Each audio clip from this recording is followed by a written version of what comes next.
The most common mistake when setting fitness goals is creating outcome-based targets without establishing the identity and tiny habits that make those outcomes possible. Without addressing who you need to become and the smallest steps to get there, you're essentially building a house on sand. The all-or-nothing trap. Impressive at first glance, one cookie and destined to collapse. Well, I've blown it now, might as well finish the whole box. That black and white thinking isn't just common, it's actually the silent killer of most people's progress. I've started calling it the perfection paradox, and it's fascinating how deeply it affects our ability to stick with goals. Did you know that people with all-or-nothing thinking are 3 times more likely to abandon their goals after a single setback? This rigid mindset creates a mental corner where only 2 options exist: perfect success or complete failure. Traditional goal setting reinforces this pattern, leaving no middle ground.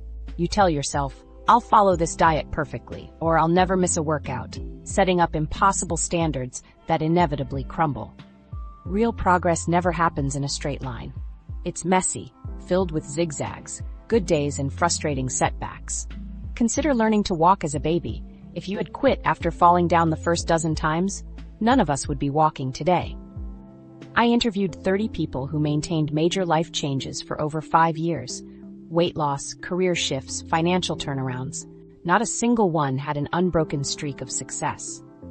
What distinguished them was their relationship with failure.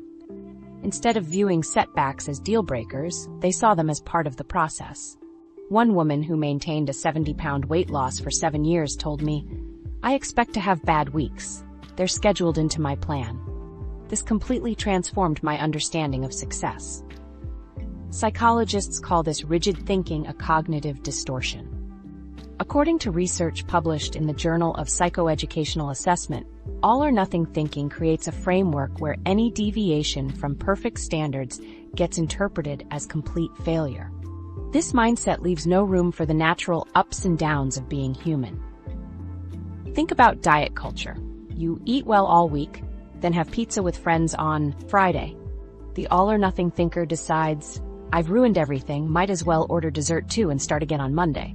Then Monday becomes next Monday, which becomes January 1st. Perfectionism and all-or-nothing thinking correlate with higher rates of anxiety and depression. Researchers Curran and Hill found that perfectionists set impossibly high standards that guarantee failure, leading to increased self-criticism and fear. This often results in procrastination or avoiding challenges altogether. The most successful goal achievers actually plan for failure. They prepare for how they'll respond when, not if, they get off track. One man who transformed his finances shared, "I know I'll make impulse purchases, so I have a 48-hour recovery rule. After any slip-up, I have exactly 48 hours to review my budget, make adjustments, and get back on plan. No shame, just an automatic response." This planned imperfection aligns with psychologist Carol Dweck's growth mindset. You shift from "I failed" to "that attempt didn't work," from "I'm a failure" to "I'm learning." This subtle change makes the difference between quitting and continuing. The if-then planning technique makes this concrete.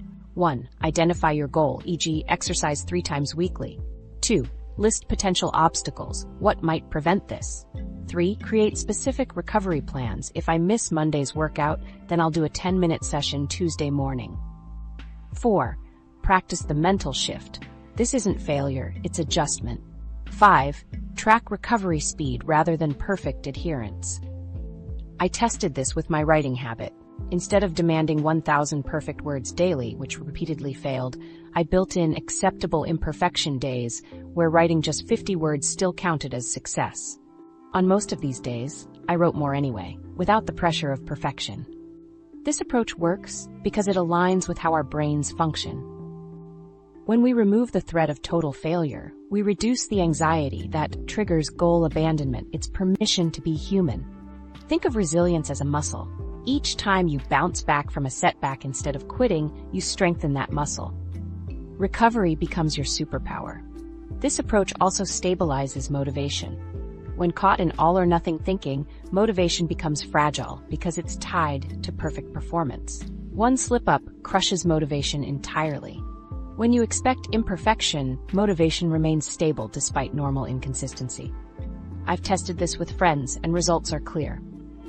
Those who created specific bounce-back plans stayed with goals 2.5 times longer than those who didn't. They faced the same obstacles. They just recovered faster, without spiraling into shame. This works for any goal: learning skills, improving finances, building businesses, or getting healthier. Planning for imperfection rather than fighting against it makes your approach sustainable.